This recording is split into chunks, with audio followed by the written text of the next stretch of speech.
오늘 1부에서 3부 예배 설교 및 축도는 지난주에 목사 안수를 받은 우리 정동호 목사님께서 담당하십니다. 정동호 목사님 나오셔서 제 자리에 라는 제목으로 말씀 증거하실 때 많은 은혜 있으시기를 바랍니다.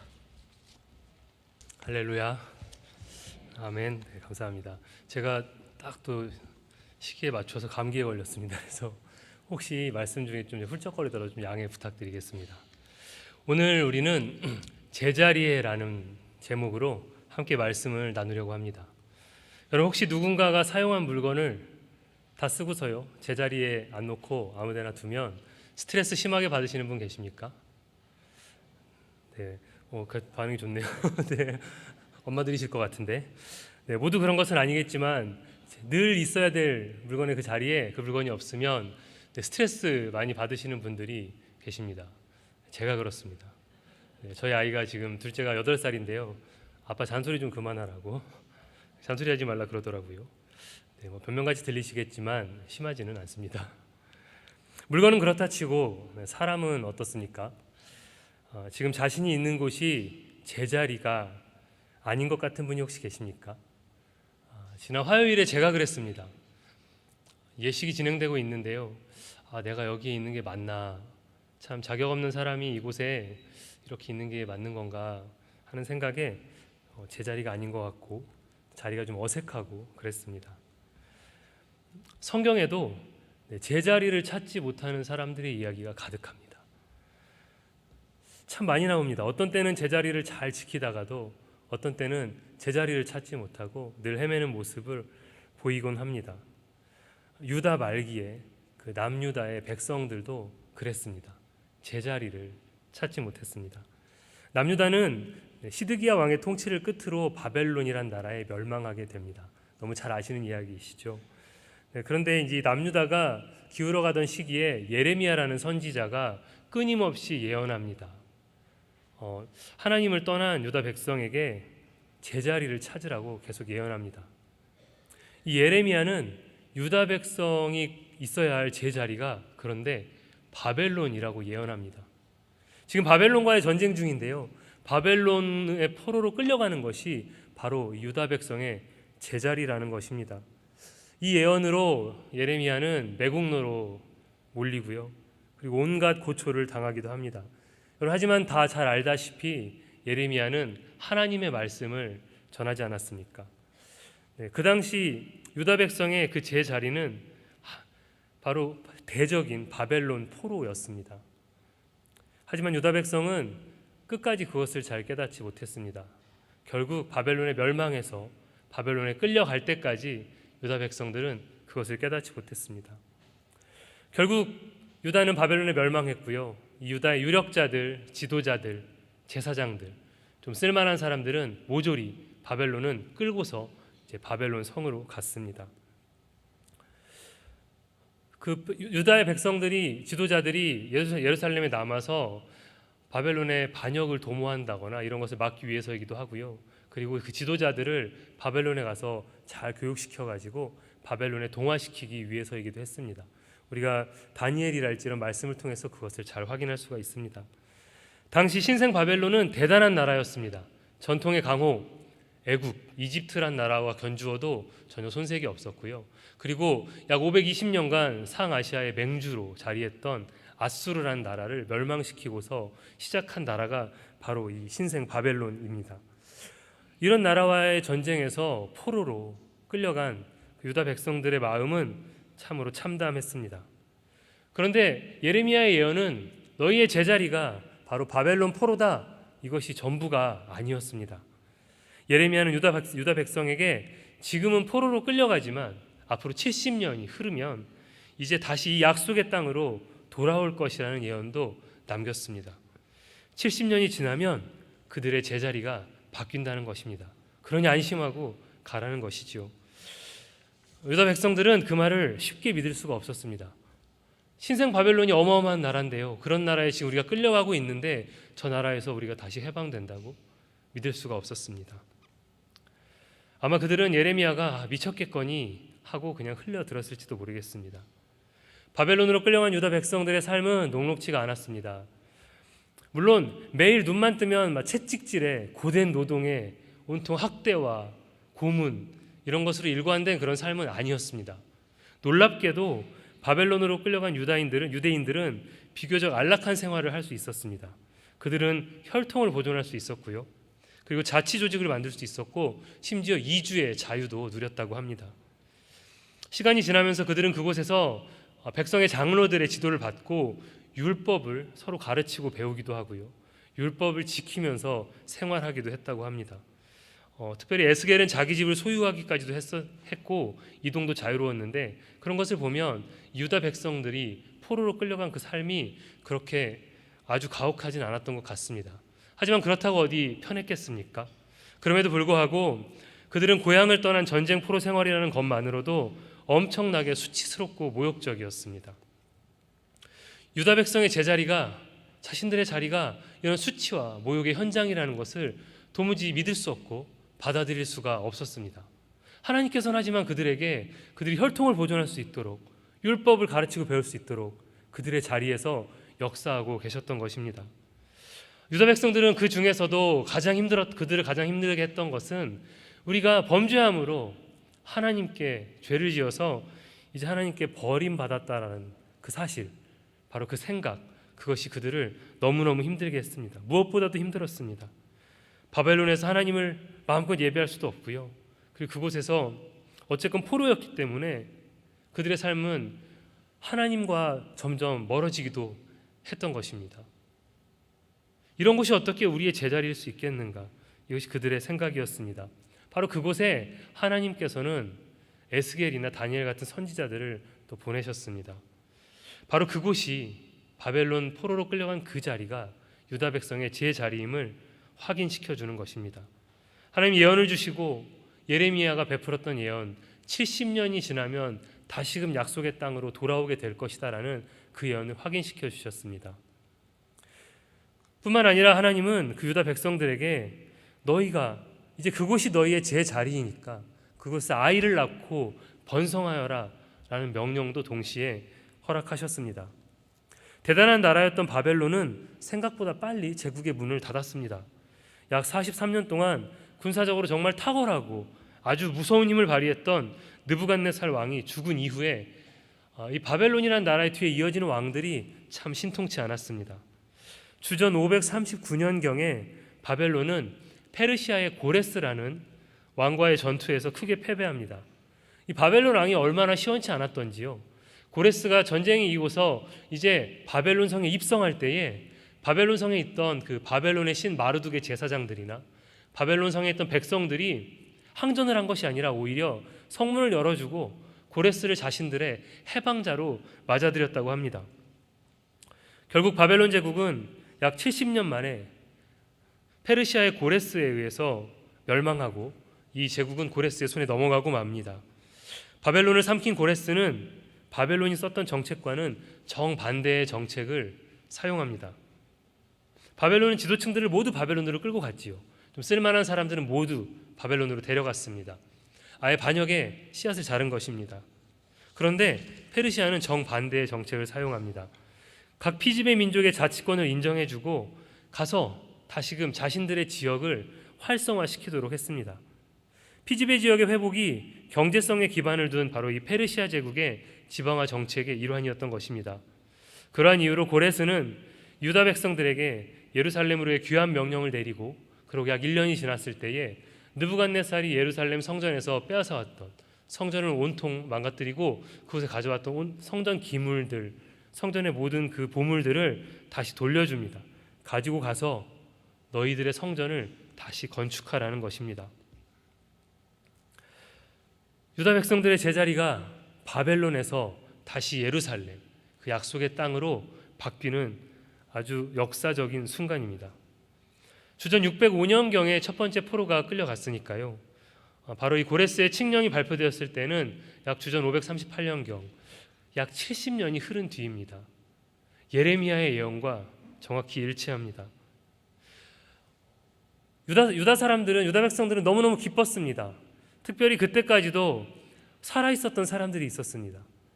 포로에서 끌려왔을 때 그때 끌려가는 그 심정을 기억하는 그 사람들, 그 노인들의 심정이 어땠겠습니까?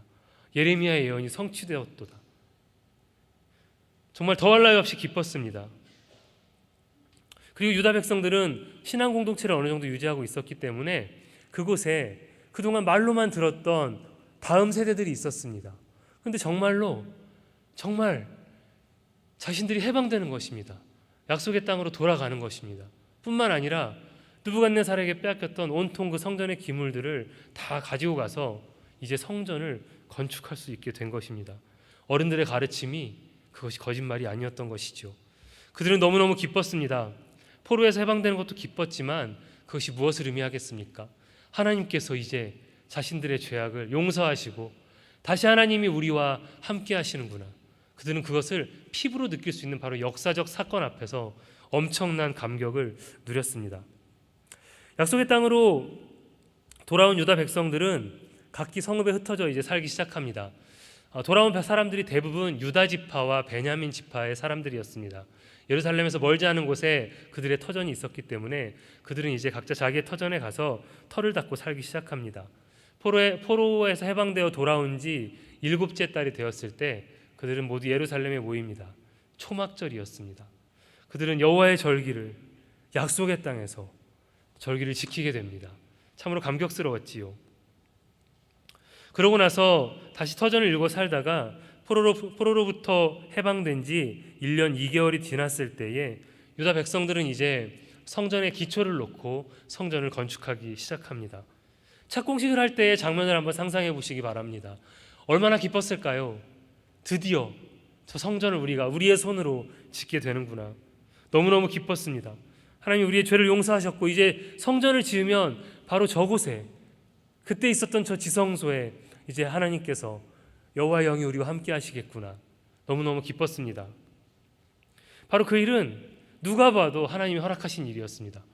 성전 짓는 일이 누가 보아도 하나님의 뜻임이 확실했습니다. 이제 성전을 짓기 시작했는데요. 그런데 전혀 예상하지 못했던 일이 일어납니다. 이 성전 건축을 시작했던 유다 백성들에게 누가 찾아옵니다. 사마리아 사람들입니다. 사마리아에 살고 있었던 사람들이 유다 백성들, 유다의 장로들을 찾아와서 이야기합니다. 그들은 그동안 성경에 보면 그들이 유다 백성들을 보고 그리고 그들을 찾아왔다라고 이야기합니다. 이 본다는 뜻은 그냥 흙깃 보고서 괜찮네 이러고 찾아온 것이 아닙니다. 그들이 유다 백성들이 돌아왔을 때에 꾸준히 그들을 찾아가서 면밀히 살펴본 것입니다. 얼마나 많은 사람들이 왔는지, 누가 왔는지, 무엇을 가지고 왔는지 그들은 면밀히 살펴보았습니다. 그리고 무엇을 하려고 하는지, 성전을 짓는 것입니다. 사마리아 사람들은 와서 뭔가 괜찮은 역사가 일어날 것 같죠. 그래서 유다의 장로들에게 이야기합니다. 너희들이 여호와의 성전을 짓는구나. 너무 좋은 일인 걸 우리가 안다. 함께하자. 우리도 지금껏 이 땅에 살면서 여호와를 섬겼노라고 이야기하면서 여호와의 성전을 함께 짓자고 합니다. 여러분 얼마나 아름다운 일입니까? 참으로 좋은 일이 아닐 수 없습니다. 지역 주민들이요 와서 바로 여호와의 성전 짓는 것을 함께 하겠다는 것인걸요. 성전을 짓자고 하면 노동력도 필요하고요, 재정도 많이 필요할 것입니다. 그런데 그런 것들을 함께 하자고 하니 마다할 이유가 없습니다. 그런데 유다의 백성들은 이것을 어떻게 했을까요? 이 사마리아 사람들은 여호와를 섬겼다고 하지만 이 사람들은 사실 바벨론 이전에 북이스라엘은 아수르라는 나라에 멸망했습니다. 아수르는 앞서 말씀드린 것처럼 상아시아의 맹주로 약 520년을 다스렸던 나라입니다. 근데 아수르는 피정복 지역의 그 피정복민들의 거주지를 막 섞어서 혼합하는 정책을 사용했습니다. 지금 사마리아 와 있는 이 사람들은 그곳에 있던 북이스라엘 사람들이라면 이제 아수르의 혼합 정책으로 인해서 막 섞인 사람들이고요. 그리고 그 사람들은 아수르에 의해서 옮겨져 온 사람들입니다. 참 얼핏 듣기엔 너무 좋은 말이었는데 이 사마리아 사람들과 함께할 수가 없습니다. 특별히 사마리아 사람들의 말처럼 그들이 여호와를 섬겨왔을 수도 있습니다. 하지만 그들은 여호와만을 섬긴 것은 아닙니다. 열왕기하 17장을 보면 그 사마리아 사람들은 가나안에 남아 있으면서 여호와와 함께 이방신들을 숭배했던 사람들입니다. 사마리아 사람들은 숫꽃 브노시나 네르갈, 아시마 등의 우상을 만들어서 여호와와 함께 섬겼고요. 그다음에 스바라임 사람들은 심지어 자신의 자녀들을 불살라서 제물로 드리는 아드람멜렉과 아남멜렉이라는 신에게 바치는 그런 신들을 섬기기도 했습니다. 하나님에 대한 그들의 신앙이 온전한 여호와만을 섬기는 신앙이 아니라 정말 그릇된 신앙이었음을 알 수가 있습니다. 특별히 그들이 유다의 장로들을 찾아와서 이렇게 말합니다. 우리 하나님의 성전을 짓는 데에 우리가 함께하자 이렇게 말하지 않고요. 너희 하나님의 성전을 짓는데 우리가 함께하겠다 이렇게 이야기합니다. 그들의 여호와 신앙이 뭔가 변질되어 있음을 알 수가 있습니다. 유다의 백성들은 그 제안을 단언에 거절합니다. 함께하지 않겠노라고. 그러자 사마리아의 사람들이 가만히 있지 않습니다. 이제 회방을 시작합니다. 우리와 함께하지 않겠다고? 그들은 페르시아의 관리들을 매수합니다. 그래서 이제 이 성전 짓는 일을 계속해서 회방하지요. 이렇게 여호와의 성전 짓는 일을 극심하게 방해하는 것만 보아도 이 사마리아 사람들의 여호와 신앙이 잘못되어 있음을 알 수가 있습니다. 너무나도 극심하게 방해하지요. 이것을 당한 유다의 백성들은 과연 어떻게 대처했을까요? 여러분, 하나님의 뜻이 아닌 것을 향해서 우리가 나아갈 때에 그 길에 고통이 있고 뭔가 막힘이 있고 장애가 있고 이런 것들은 너무나 잘 이해가 됩니다. 하나님의 뜻이 아닌 곳으로 나아갈 때에 뭔가 계속 어려움이 생기는 것들은 큰 은혜일 수도 있습니다. 아니요, 큰 은혜이지요. 주님의 뜻으로 우리가 다시 돌이킬 수 있으니까요. 그런데 하나님의 뜻임이 너무나도 명확한 일을 추진해 가고 있는데 거기에 고난과 고통이 따르고 장애가 발생한다는 것, 그것은 참으로 쉬운 일이 아닙니다. 하나님의 뜻에 합당한 길을 따른다면 그 길은 참으로 순적해야 되지 않겠습니까? 아브라함의 종이 이삭의 아내를 구하러 하란에 갔을 때 그랬던 것처럼 말이죠. 그런데 에스라의 본문은 그렇게 이야기하지 않고 있습니다. 그렇지 않을 수도 있다는 것입니다. 하나님의 확실한 뜻을 따라가는데도 고난과 고통이 그리고 커다란 장애가 불편함이 있을 수 있다는 것입니다. 에스라는 이 성전 건축 방해의 본문 4장에 있는 본문 뒤에 바로 이어서 시대적으로 맞지 않지만 성벽 재건 시에 있었던 그 방해들도 같이 본문을 배치함으로 하나님의 일을 추진해 감에 있어서도 장애가 있고 어려움이 있을 수 있다는 것을 아주 명확하게 이야기하고 있습니다. 이러한 일을 당한 이스라엘 백성들은, 유다의 백성들은 정말 좌절하고 낭망하고 맙니다. 너무나 가슴 아픈 일이지요. 그들은 이 방해를 겪으면서 이렇게 말했습니다. 때가 되지 않았구나. 이렇게 장애가 있는 걸 보니까 때가 되지 않았네. 주님의 성전을 지을 때가 아직 되지 않았어. 이렇게 생각하고서는, 이렇게 말하고서는 성전 짓는 일을 포기하고 맙니다. 그러고 나서 유다 사람들은, 포로에서 돌아온 유다 사람들은 돌아가서 자기의 생활에 열심입니다. 자기의 터전을 더 닦고요, 밭의 소출을 늘리기 위해 더 애씁니다.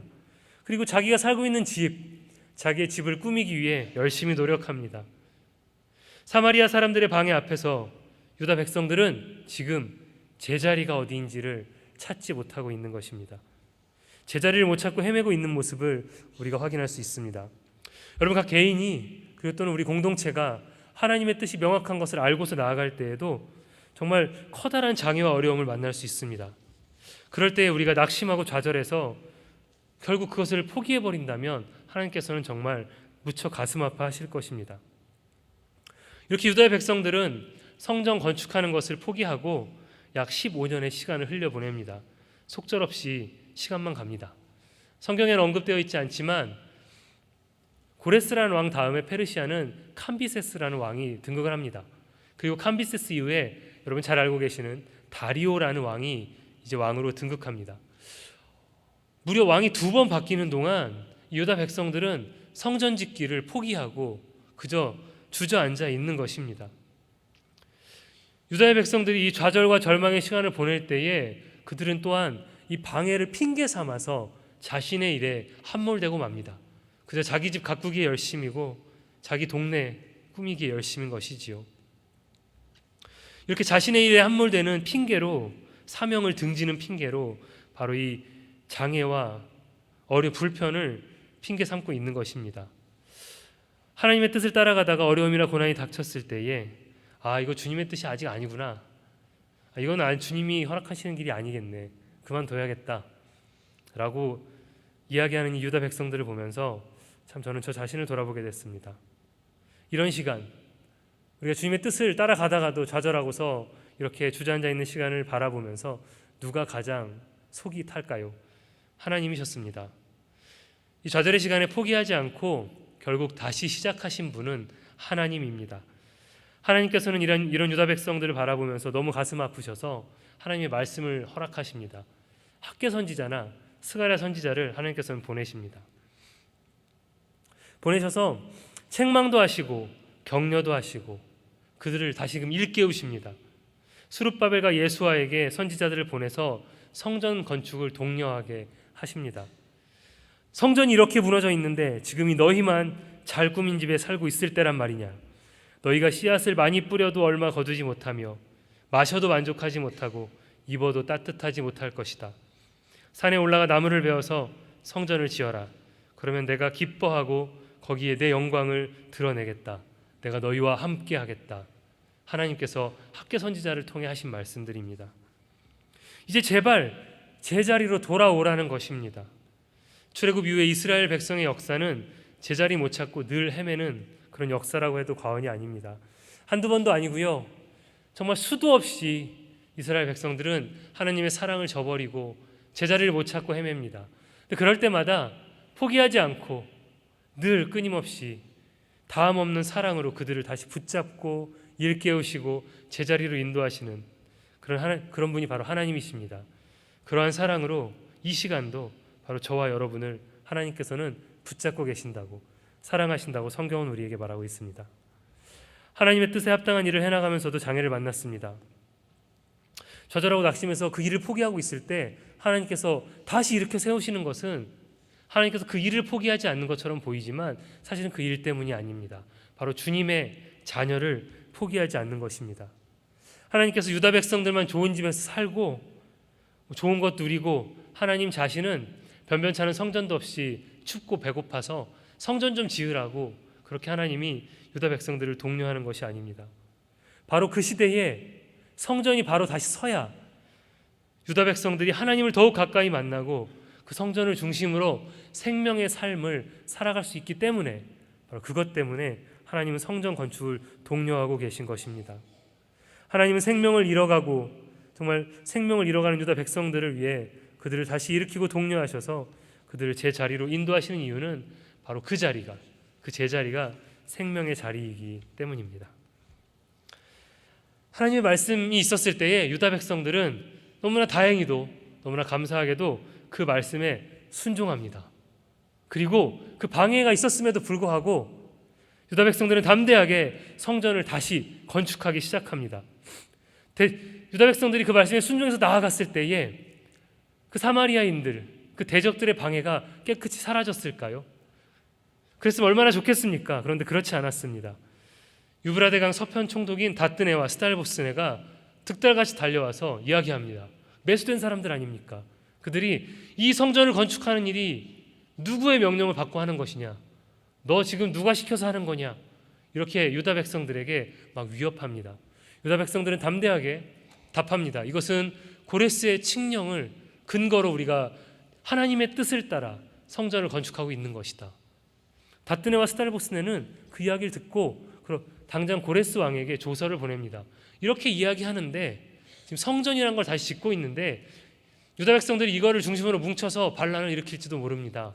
그런데 이렇게 이야기하는데 고레스의 칙령이라는 게 정말 있습니까? 확인해 달라고 이렇게 다리오 왕에게 조서를 보냈습니다. 다리오 왕은 이 조서를 받고서 바로 신하들에게 확인하게 합니다. 이런 게 정말 있느냐? 어떻게 됐을까요? 페르시아 왕이 여름을 지내는 궁전이 있습니다. 거기가 바로 메데 지방에 있는 앙메다 궁인데요. 오늘 말씀에서 보신 것처럼 그곳에서 고레스의 칙령이 발견됐습니다. 그 칙령에는 하나님의 성전을 제자리에 건축하고 성전 안의 모든 기물들을 다시 제자리에 갖다 두라고 이렇게 적혀 있었습니다.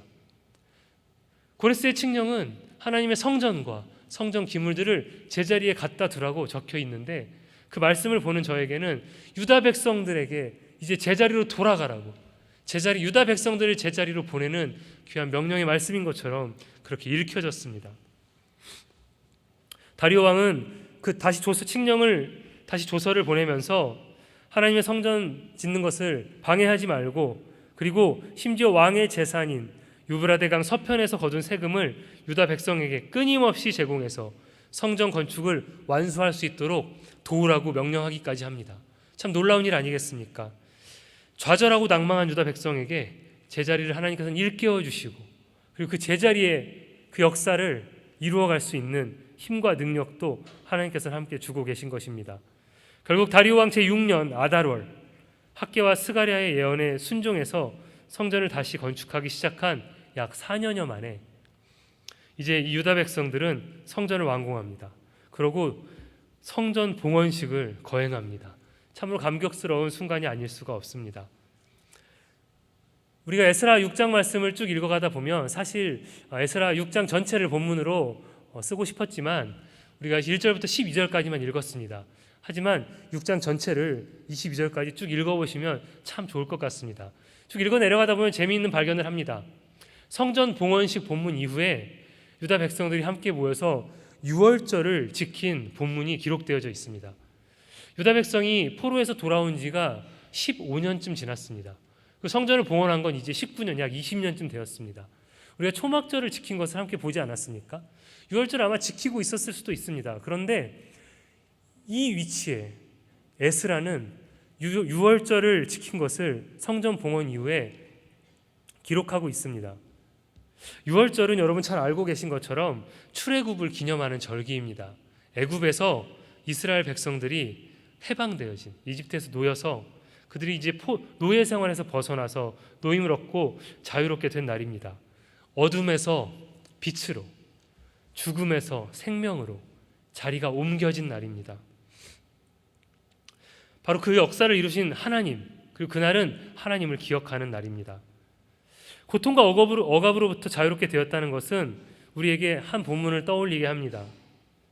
주의 성령이 내게 임하셨으니 이는 가난한 자에게 복음을 전하게 하시려고 내게 기름을 부으시고 나를 보내사 포로된 자에게 자유를, 눈먼 자에게 다시 보게 함을 전파하며 눌린 자를 자유롭게 하고 주의 은혜의 해를 전파하게 하려 하심이라.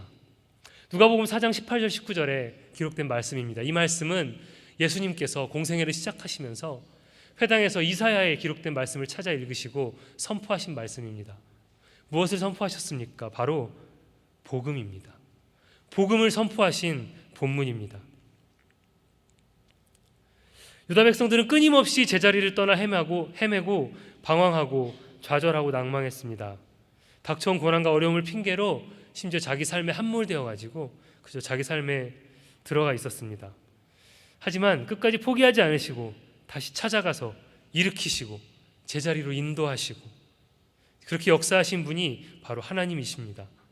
그러한 하나님의 포기하지 않으시는 그 사랑에 순종해서 유다 백성들이 성전을 건축했지요. 그 사랑에 순종해서 그들이 제자리에 나아가 거기에서 자신들이 해야 할 바를 할 때, 그 제자리를 지킬 때에 유다 백성들이 드디어 바로 복음을 경험하는 삶을 살게 되었다라고 오늘 에스라서는 말씀하고 있는 것입니다. 이제 말씀을 마치려고 합니다. 지난 화요일에 저는 그 자리에서 그리고 그 자리에 가기까지 참 포기하지 않으시는 사랑으로 끊임없이 제자리로 초청하시고 제자리로 인도하시는 하나님을 경험했습니다. 하나님께서는 죄 많고 연약해서 그리고 욕심 많아가지고 늘 제자리를 찾지 못하고 방황하는 저를 포기하지 않으시고 다함 없는 사랑의 행동을 저에게 행하셨습니다. 지금도 동일하고 앞으로도 그러실 것입니다.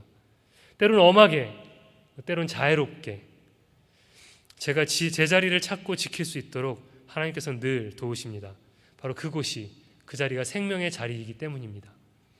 그것이 어디 저에게뿐이겠습니까? 바로 이 자리에 계신 한 분 한 분, 그리고 주님을 믿는 자녀들, 우리 모두에게 하나님께서는 동일하게 역사하고 계십니다.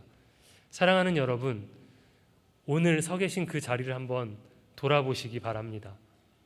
바로 그 자리가 내가 있어야 할 곳인지, 하나님께서 나에게 지금 그곳이 나의 제자리라고 말씀하고 계신지 우리가 한번 꼭 묵상해 보시기 바랍니다. 오늘 우리가 함께 나눈 말씀에서 유다 백성이 하나님의 사랑의 순종함으로 복음의 능력을, 복음의 역사를, 그리고 복음의 기쁨을 경험한 것처럼 우리도 순종해서 우리의 제자리를 지킴으로 늘 복음을 경험하는 삶을 살아가시기를 주님의 이름으로 간절히 축원드립니다. 우리 이 시간 다 같이 자리에서 일어서셔서 주님 말씀하시면 찬양 함께 하시겠습니다.